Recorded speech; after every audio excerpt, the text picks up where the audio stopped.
यानंतर मी विनंती करतो राष्ट्रवादी काँग्रेस पक्षाचे नेते जयंत पाटील यांना की त्यांनी या सभेला संबोधित करावं।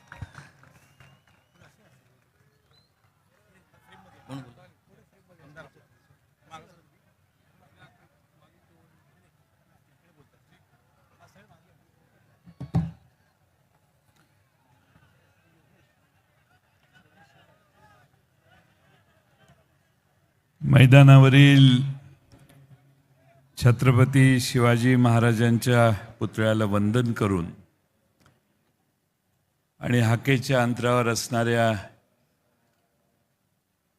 भारतीय घटनेचे शिल्पकार डॉक्टर आंबेडकर यांच्या चैत्यभूमीच्या स्मारकाचं स्मरण करून आणि तिथून पुढं श्री सिद्धिविनायकाला नमन करून मी आपल्या सर्वांचे या शिवशक्ती सभेचं स्वागत करतो आणि या निमित्ताने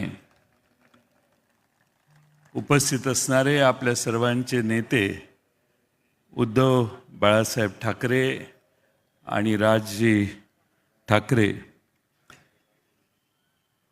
आमचे ज्येष्ठ मित्र संजय राऊत साहेब, आणि मगाशी उद्धवजी आपण थोडे उशीर आला, पण एक अतिशय उत्तम भाषण मी आजपर्यंत कधी ऐकलं नव्हतं। एवढं सुंदर भाषण आदित्यजींचं मी आज ऐकलं। या मुंबईची नस काय आहे, मुंबईला काय हवं आहे आणि मुंबईला काय आपण देणार आहे, हे ज्या नेत्याला ओळ आणि ओळ, कोपरा आणि कोपरा माहीत आहे असे आदित्य ठाकरे मी मगाशी बघितले। उद्धवजी, महाराष्ट्राची जबाबदारी तुमच्यावर आहे, पण आता मुंबईची जबाबदारी आदित्यंच्यावर सोडून आपण मोकळे व्हायला हरकत नाही।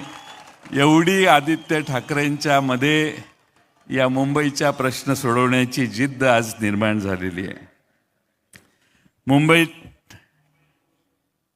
स्वर्गीय आदरणीय बाळासाहेब ठाकरे साहेबांनी शब्द दिला आणि त्या शब्दामुळं ही मुंबई मराठी माणसांची आहे, मराठी वासियांची आहे, ही भावना पूर्ण देशभर पसरली। त्याचं एकमेव कारण स्वर्गीय बाळासाहेब ठाकरे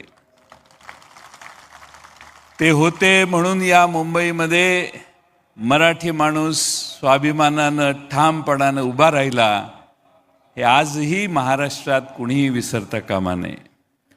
खरं म्हणजे मागचं पोस्टर बघून मला मनापासून आनंद होतोय। त्या दोघांनी बघितलं की नाही मला माहीत नाही, पण हे मागचं पोस्टर बघून मला आनंद होतोय की भावकी एक झाली। मी कालपासून मुंबईतल्या अनेक प्रभागामध्ये फिरलो। लोकांना प्रचंड आनंद आणि उत्साह आहे की उद्धवजी आणि राजजी एकत्रित आले। याचा मुंबईकरांना एवढा आनंद यापूर्वी कधी झालेला नसेल। एवढा मोठा आनंद, प्रचंड आनंद या दोघांना एकत्रित बघण्यास आज मुंबईकरांना झालेला आहे। आज इथं सगळं शिवतीर्थ भरलेलं आहे, पण महाराष्ट्रातल्या कानाकोपऱ्यातला माणूस टेलिव्हिजनवर बघतोय की हे दोन भाऊ एकत्रित आले, त्याचा मुंबईत आणि महाराष्ट्राच्या राजकारणावर काय परिणाम होणार। आणि म्हणून तुम्ही दोघं आलात, एकत्रित आलात, याचं पहिल्यांदा शरद पवार साहेबांच्या वतीनं मी आपल्या दोघांचं मनपूर्वक अभिनंदन करतो। आज खरं म्हणजे पवार साहेबच येणार होते, पण त्यांना जमलं नाही, त्यांनी मला यायला सांगितलं। खरं म्हणजे इथं बोलत असताना नेहमी हिंदू हृदय सम्राट बाळासाहेब ठाकरेंचं भाषण आम्ही टेलिव्हिजनवर बघायचो। तेच मैदान आहे, तीच शिवसेना आहे, मात्र शत्रू वेगळा आहे। काही गद्दार आहेत, तर काही दिल्लीतील सत्तेचे गुलाम आहेत. आणि मला खात्री आहे की मुंबईकर या सगळ्यांना खड्यासारखं बाजूला ठेवल्याशिवाय राहणार नाही. खरं म्हणजे फार वर्षापूर्वी 19 जून 1966ला याच शिवतीर्थावर शिवसेनेची स्थापना झाली. त्यावेळी इथल्या एका कट्ट्यावर माझे नेते आदरणीय शरद पवार साहेब यांनी त्यांची पहिली सभा कट्ट्यावर बसून भाषण त्यांचं ऐकलेलं होतं. दोघांचे संबंध अतिशय जिव्हाळ्याचे कायमचे राहिले. वेगवेगळ्या पक्षात जरी असले तरी मुंबईकरांच्या हितासाठी, मराठी माणसाच्या हितासाठी बाळासाहेब ठाकरे साहेबांचं नेतृत्व आवश्यक आहे, ही भावना महाराष्ट्रामध्ये पवार साहेबांनी कायम बाळगली. हे या ठिकाणी मुद्दामून नम्रपणाने मी नमूद करेन. आणि म्हणून हे मैदान नुसतं मैदान नाही आहे, हे मैदान स्वाभिमानाचं मैदान आहे, आपल्या अभिमानाचं मैदान आहे आणि भावनेची नाळ जोडणारं हे मैदान आहे. आणि म्हणून याच मैदानावर ज्यावेळी शरद पवार साहेबांनी राष्ट्रवादीची स्थापना केली त्यावेळी त्यांनी देखील सुरुवात पक्षाच्या स्थापनेची याच मैदानावरून केलेली होती.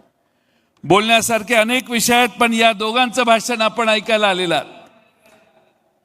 आणि त्यामुळं बाळा नांदगावकर सारखे जास्तच मान हलवायला लागलेत म्हटल्यावर मला इशारा मिळालेला आहे. परंतु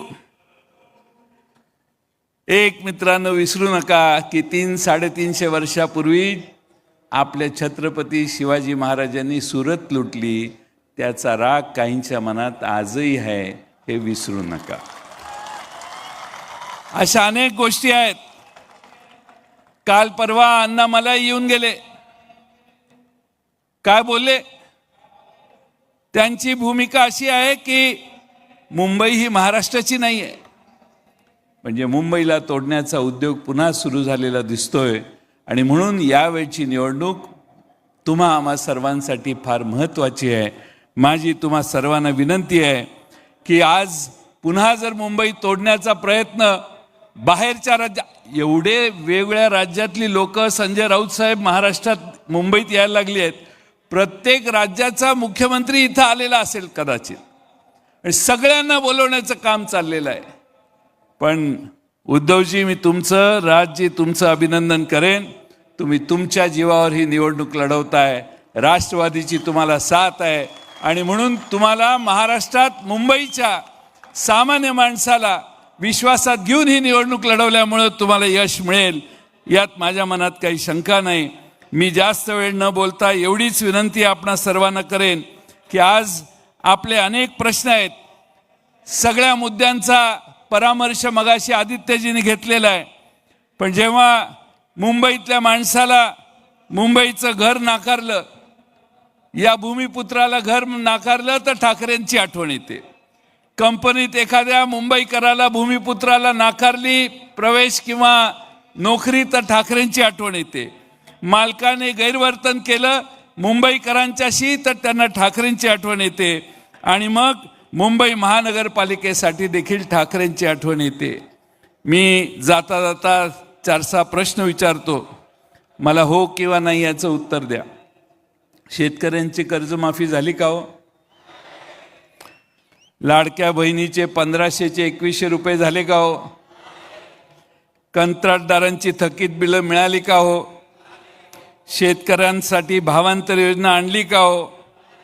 मुंबईसाठी ठोस काय केलं हो?